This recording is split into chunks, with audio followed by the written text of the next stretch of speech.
Ladies and gentlemen, it's time. Get a mic. Oh, right here. Ladies and gentlemen, it's time for everything DB with Darius Butler.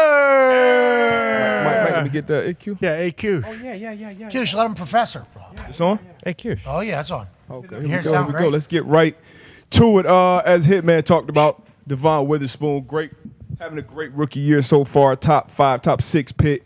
You'll see Daniel Jones just stare this down. When you get down here in this red area, as a DB, you want to guard this goal line like your life depends on it. You see him, don't sink. I hate that as a DB coach or the DB guy.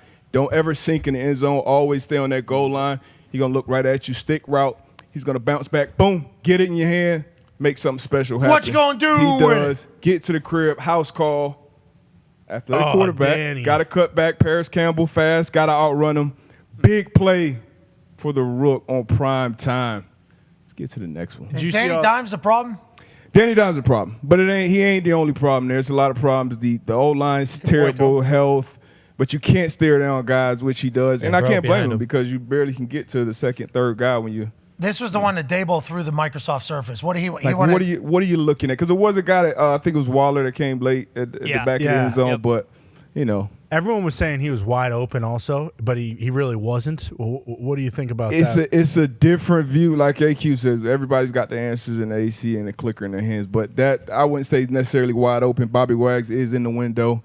But with Witherspoon sitting right there, you know that flat defender's there. You can't just throw it right at him. Hey, this Witherspoon kid's real deal. He's special. He's special. Coming out, I think in the House of Comps, it was Vontae Davis and Winfield. Well, it was great on draft night. He was 5 overall, I think, right? Yeah. 5 overall out of Illinois. This is now, last year there was 2 rookie corners in the Pro Bowl. Yep. So this guy probably going to be another rookie corner. Why is this happening?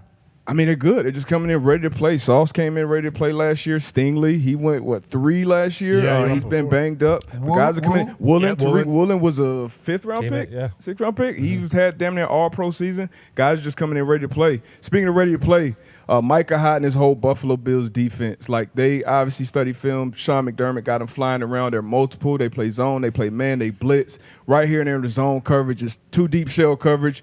And you can tell Matt Milano, one of the best coverage linebackers in the league. Tua wants Tyreek early, right off that quick motion. He wants him early. Milano said, you know what, every drop I'm going to try to get some hands on 10 when I can. He gets hands on him early. Tua goes backside, and because of Terrell Bernard, if you rewind a little bit, watch 4-3. Incredible, 2 deep. So you got 2 deep. He's the middle run through, relating to number 3, the passing strength up top. He's going to get under this number 3 receiver so that Tua has to put air on it. And if you put air on it, the safety on the back end got to make the play on the ball, which Micah Hyde does. We talked about it, I think, on Monday, how comfortable he looks with the ball in his hands. I love when the DB put that thing on one hand like that. He's very, very comfortable with a football in his hand. But everybody been on the same page underneath defenders. I talked about it earlier. Miami does a great job of having short routes but hitting this intermediate window. Milano's getting his reroute, and then the safeties being when they are. Tips and overthrows, talk about it all the time. This is an overthrow. Got to catch the ones they throw to you. Obviously, not everyone's as good as the Bills, but do you think they perfectly put the book out there on how you beat the Dolphins? Nah. I wouldn't say the book is out because, like you said, what the Bills have on defense, personnel-wise, you got Bernard, who's been unbelievable this year, Matt Milano, and then you got a group of guys up front that rotate and get after the quarterback. So I think and had been touched pretty much. 3 times all season. Yeah. 4 times this week. Yeah. So notice what they were in right there as well. Empty. Yep. Not a back in the backfield. All their success in the pass game this year has come off play action. When they get behind, they got to go to this, and it comes drop back. Yep. Oh, maybe that's the book. Interesting. Great drop. Got a lead. Great drop. Maybe that's the book. Maybe that is it. Now, Did this ever have a chance, D-Butt? This ball ever have a chance? Somebody. Did this ball? He doesn't have ear. Sorry. Did this ball ever have a chance? AJ. You don't have to run it back. No, I couldn't hear him, but no, he couldn't do it. The only way he could do it, he could just throw that one away because that Terrell Bernard was in such a great spot. Like that receiver, if you got like a big 6'6" tight end running down the middle of the field, maybe. But you put that air on it, which 4-3 makes him do it, and you can see him communicate, so they're on the same page. But yeah, you're not getting that ball to Chosen at all. Maybe if you lead them this way, but then you got that other backside safety you got to worry about. I don't think, and you can kind of see Tua's already got a clock on him. You see Rousseau coming off the backside. And then when this defense gets, I know they lost Trey White, which is a big piece, But when you add Von Miller to that front, I mean, I don't Well, know. and Jordan Poyer, too, not playing. Poyer coming back, I only expect this defense to get better for sure. Here's a win in London. Hey, Hell yeah. quick game. Now, this is when you talk about quarterbacks who, young quarterbacks, they're not going to do much that comes off the script. You're going to kind of – Darius Williams been in the league for a long time. He anticipates this. He know hey, AJ, you know this route, slant flat up top, stick route down bottom. This is like day one install, preseason, game one type stuff from Ritter and this offense. 3-deep defense, but this corner said, you know what, I'm taking the chance. Even though it's a post safety in the middle of the field, I'm taking the chance. Slant flat, I'm jumping this slant, and I'm cribbing it. Boom. Great play from Darius when anticipating that formation, the motion, and when you'll see it from the back copy, Ritter is no, look off, and this is a quick game, so he got to get back to his, back foot, make this throw quick, but as a corner, if you're anticipating this, like, hey, this is the one. You get this Bijan motion, and I mean, it's like everything's in the snap, look, throw, pick, bum. You've watched the tape. Great What do you think about Desmond Ritter? Do you young. think he's the guy in Atlanta? Still young. If you ask me right now, I wouldn't say he's the guy long term, but it is very early. He can definitely turn things around. And I like his coach. I like Artie Smith a lot. I like the personnel. I mean, Jonnu Smith had a big day. The tight end they brought over. Where's the production from Kyle Pitts? Drake London, you obviously hit a home run with Bijan, so you got to get more production. The Joker hasn't really been involved yet.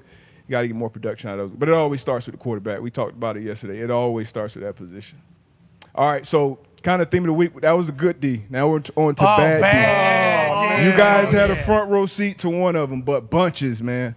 Bunches. Pause. If you rewind a little bit, communication is the key to defending and being in the right place with bunch sets on offense. And the reason why offenses get into bunches is to create confusion for the defense. So most of this communication you want done during the week, Wednesday, Thursday, Friday, Saturday, you're talking through it, and you already know we can all be on the same page of what we're going to do once we get into once we're facing a bunch. So right here, this is 3rd and 7, I believe.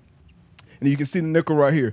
He's signaling to his guys, right? And now, as a nickel, if you rewind it all the way to the beginning, as a nickel, and I played nickel for a lot of my career, coming out of the huddle, we're already going over, hey, if we get the bunch, we're going to this. Because right now we're in a formation where this guy down here is off the ball. He's looking inside. If I'm a nickel, I already know he's motioning down. Lattimore's been around for a while. He should know as well. So before this guy even comes inside these numbers, we should already know what we're doing once they get into it, right? They're talking about the 2-man. Now it becomes a 3-man game. He'll go behind his back, signal to the safety. He gets it to the corner. But pause it. Right now the rules are messed up, right? Because they kind of zoned it out, but he's matching it. So he's matching the 1. He's kind of matching the 2, and he's sitting in there. When he put that signal behind it, to me, that's like a spot call where you're almost zoning everything off. So 1, you take low inside corner, you got deep. Safety, you got deep as well. These guys get matchy. They cut Chris Godwin loose, which running a late return route. Baker sits in the pocket, makes something happen, gets the ball on him. No. Big play. Jeez. And that's how it happens. So as a DC, you feel good about your call, but now the players on the field have to make the right adjustments to what's coming on the Is field. Godwin back?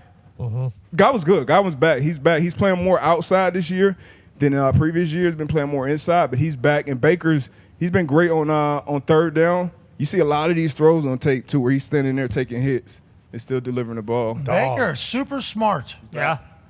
Didn't it? That was surprising. Yeah. That's Not two. that I thought he was, a dumb guy, but McVay said it, and now Jason Light's saying it. It's like, feels like we have not talked about that enough. Baker's got that high football IQ. yeah, and needs coming more from Cleveland, too, where it's a lot of, Ivy League smart guys, GM.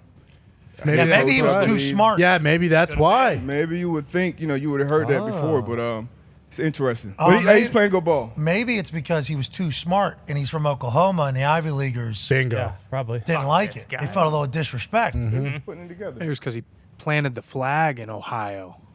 Ah, when he was at Oklahoma. On a turf field. Yeah. That's where it all Once started. you win a playoff game in Cleveland, that should You would think forever. Yeah. that should be. He should have a damn statue Instead. outside. That was weird. Stefanski was pissed he wasn't there for it. That was weird, by the way. Very. And then the one you guys saw firsthand, Just a great play.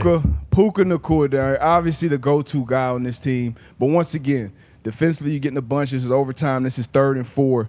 And now this is like communication is one thing. You hear it all the time. We're all wrong, we're all right.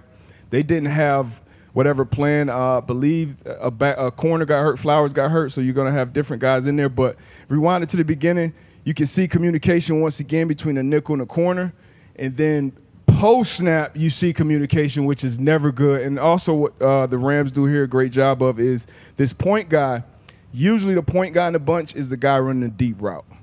And then the guy off the ball, one of the guys off the ball, are the guys running the short routes. But they switch it up. He kind of hesitates and goes shorter, and Puka goes deep. And you'll see how it causes confusion. Two guys end up on one. You see them communicating pre-snap, right? All right, we're doing this, we're doing this. And then post-snap, it kind of goes to, hey, we're doing that. And that's not what you, boom. So that's, you can't have it. You can't have it. So you end up 2-on-1. Stafford, that's the number one guy he's looking at anyway.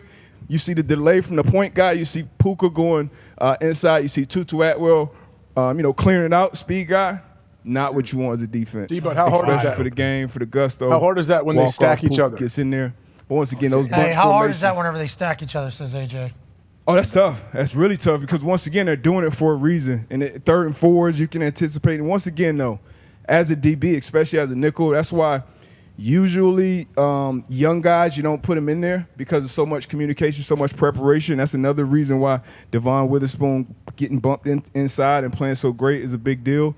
But there's so much communication that goes on for that nickel. And for me, Wednesday, Thursday, Friday, Saturday, anytime we're in meetings, anytime we're in walkthroughs, anytime we come out of huddle, I want the defense and the DBs and linebackers to get used to hearing my voice. Same thing with linemen, with centers and guard. Like you hear those guys talking, hey, he's the mic. Oh, no, he's the – hey, no.